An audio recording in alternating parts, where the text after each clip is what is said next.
know, it's incredibly common for highly ambitious people to find themselves totally trapped in this paradox. Oh, absolutely. The classic trap. Right. Like you are pushing harder, working longer hours, and optimizing your calendar down to the absolute minute, but somehow, you still feel like you're constantly falling behind. Yeah, it's a classic system bottleneck. Exactly. You've got the drive, but the underlying systems, like both the digital ones on your laptop and the biological ones inside your head, they're just fundamentally unaligned. I mean, you're generating a tremendous amount of forward momentum, but because your workflows are full of friction and, well, your nervous system is perpetually redlining, that energy doesn't really translate into meaningful output. No, it doesn't. It just translates into exhaustion. Yeah, just complete burnout. And that is exactly why we're so glad you're joining us for this deep dive today. Our mission here is to fundamentally rebuild how you operate from the ground up. Which is a big promise, but we have the tools for it. We really do. We've gathered this fascinating stack of sources for you. We're talking everything from highly technical Notion automation tutorials by creator Dimitri Panici. Great stuff in there, by the way. Oh, incredible. And we're blending that with guides on accelerated learning and then going right into clinical psychology and entrepreneurial mental fitness. It's quite the mix. It is, but we're synthesizing all of this into what we're calling the ultimate optimization toolkit. The goal is to give you actionable, immediate shortcuts to optimize your external workflows, upgrade your internal cognitive software, and regulate your emotional state. And we're keeping it jargon-free. Right, because we really want to focus heavily on the mechanics.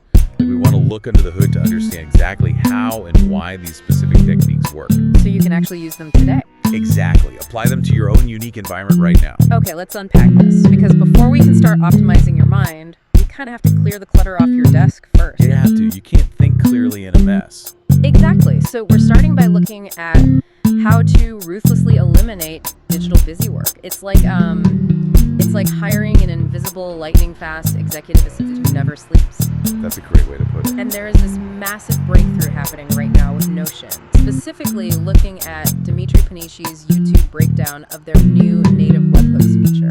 Yeah, the native webhooks are a total game changer. They really are. For anyone building workspaces in Notion, you know that integrating it with other apps used to be a massive headache. You're waiting hours for things to sync.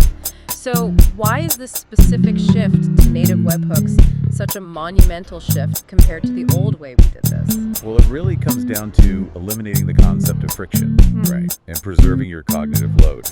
Like previously, if you wanted Notion to trigger an action in another app, you had to rely on a method called polling. Polling, right. Yeah, and polling is essentially like, imagine walking down your driveway to check your mailbox every 15 minutes to see if a letter arrived. Just constantly checking. Right. A third-party app would just constantly knock on Notion's door asking, did anything change? Did anything change? So if you checked a box to assign a task, you might literally be waiting hours for that automation to fire. Hoping the system's actually synced up. Exactly. And during those hours, that task is just taking up space in the back of your mind, but you have this open mental loop. Precisely. I mean, it required immense mental bandwidth just to babysit your own tools. But a native webhook, on the other hand, is like installing a smart doorbell on that mailbox. Oh, I like that. You never have to check it. The exact millisecond a letter is dropped in, the doorbell rings you. So the instant a button is pressed in Notion, Notion actively pushes that data out to your other apps. So the lag time is just gone. Reduced to absolute zero. That is wild. And Dimitri shows this phenomenal example with a content calendar build. He basically finishes a client meeting, takes his notes directly in Notion, and then just presses a single button that says, add content to calendar. And the system does the rest. Instantly.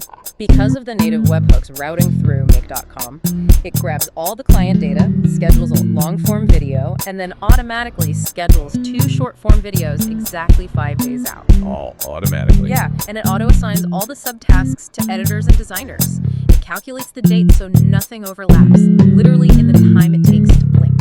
What's fascinating here is the broader implication of that. If you apply that same logic to administrative bottlenecks, the time savings are just exponential. Oh, for sure. Like, consider the invoicing example from the sources. Say you have a client, Jake Browning, right? And you owe him a $200 invoice. Okay. With one click inside Notion, an invoice is generated instantaneously on Stripe or PayPal.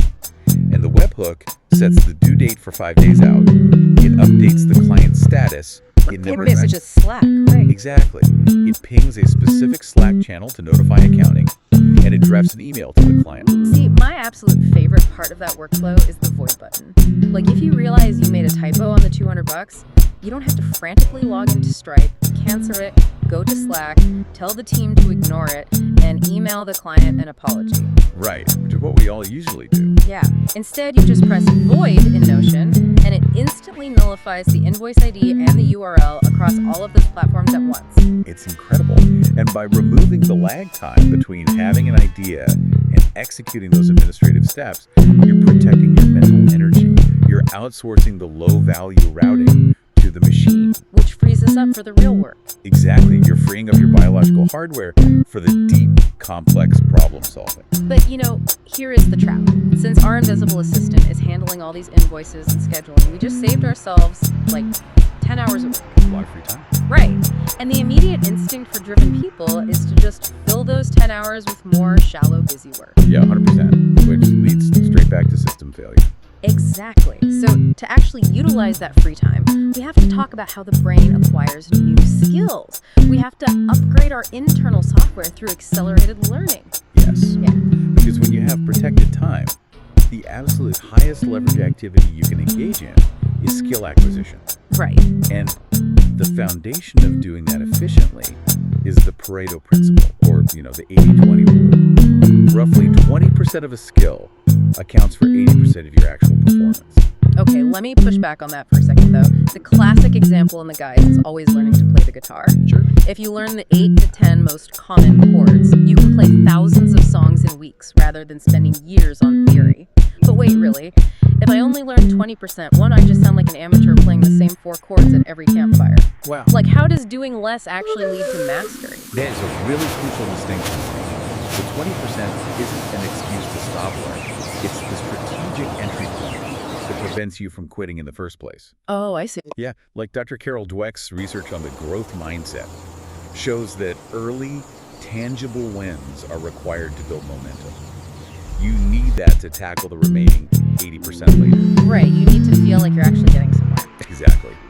And when you pair that with Anders Ericsson's concept of deliberate practice, you aren't just mindlessly repeating things. You are highly focused on mastering those specific foundational pieces first. Here's where it gets really interesting, though. Finding that 20% sounds like a total cheat code, but how do we not get overwhelmed trying to identify it? Right, it can be a lot. It's like trying to find all the corner and edge pieces of a jigsaw puzzle before you even know what the picture is on the box. If we connect this to the bigger picture, it really requires deliberate observation. You force the issue using Parkinson's law. Okay, remind us what that is. Parkinson's law states that work expands to fill the time allotted for its completion. So if you give yourself, say, an entire month to learn a new video editing software, you're going to spend 3 weeks watching irrelevant tutorials about color grading that you don't even need yet. But if you give yourself less time... Exactly. If you give yourself 3 days to edit a project start to finish, you don't have time for the fluff. You're forced to discover the core 20% just to survive the deadline. Oh, wow. You manufacture a time constraint to organically filter out the noise? Yes, and breaking it into bite-sized chunks, like the 2-minute rule, helps too. And then you encode it into your long-term memory, not by passively reading, but using spaced repetition and active learning. Right, constantly testing yourself. Yeah, testing yourself at gradually increasing intervals. It literally rewires the brain and thickens the myelin sheath around those neural pathways. Consistency over time is what matters. Which brings us to a massive, unavoidable reality check. We've automated the external world. We're learning at record speed. But if the physical hardware, like your actual brain and body, is overheating, The whole system crashes. the whole thing crashes. So we really have to address mental fitness and the entrepreneurial mind here. It's a vital paradigm shift, especially when you look at the research. Entrepreneurs and high performers suffer disproportionately from chronic stress and high cortisol. It's everywhere. It is. And it's not just a bad mood. It physically degrades cognitive function over time. And the best leaders get this, like the example of former LinkedIn CEO Jeff Weiner. He literally schedules dedicated, completely empty reflection time right in the middle of his crazy busy day. Just to let his nervous system reset. Right. But okay, for the listener who isn't a Silicon Valley CEO and doesn't control their whole calendar, how do we practically map this onto our daily lives? Well, we have to look at the why first. Because of neuroplasticity, our brains can be reshaped at any age. It's It's not just about feeling good. It's physically altering the brain to handle an unpredictable environment. Okay, so how do we do that? Shirzad Chamine talks about this in Positive Intelligence. He has these things called PQ reps.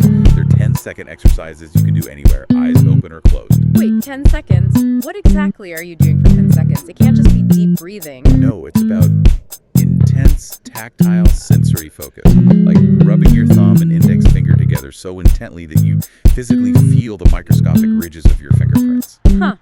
Why does feeling my fingerprints actually do anything for my stress levels? It's all about blood flow. When you're stressed, your brain's saboteur region, the heart's driving is highly active. This sensory focus forces blood flow away from the saboteur and routes it to the sage region, the prefrontal cortex. So it physically interrupts the stress loop and boosts your self-command muscle. Exactly. You're literally quieting the panic. That is fascinating. And speaking of biology, we have to talk about physical fitness too, right? Because the source had this wild example of an entrepreneur who realized training for competitive CrossFit was actually derailing their business goals. Yes. Such a counterintuitive realization. Right. They realized their fitness must be optimized for sustained daily energy, not necessarily to be a world-class athlete, because your central nervous system doesn't know the difference between a heavy deadlift and a failing business. Cortisol is cortisol. If you exhaust yourself in the gym, you don't have the biological reserves for mental output at work. And diet plays into this too. The specifics from the source are great. Blueberries, salmon, walnuts, and even creatine. Creatine is huge for protecting cognitive function. Yeah, it's not just for bodybuilders. It provides direct energy to brain cells. And when you combine all this, you build incredible resilience. Like the story of Sarah, whose first fitness studio went completely bankrupt. A nightmare scenario for any founder. Truly. But because her mental fitness was so strong, she didn't just spiral. She used that failure to actually grow. Or Samantha, the tech founder. Right, she used her mental fitness routines to navigate some pretty catastrophic technical setbacks right before a launch. Exactly. She navigated it with clarity instead of burning out. But, okay, let's be realistic for a second. Mental fitness routines are fantastic for the long term, right? Yes, for building a baseline. But what happens when you experience an acute stress spike right now? Like, the lawsuit hits, the file is lost, your heart is pounding. How do you pull the emergency brake? That is the critical gap.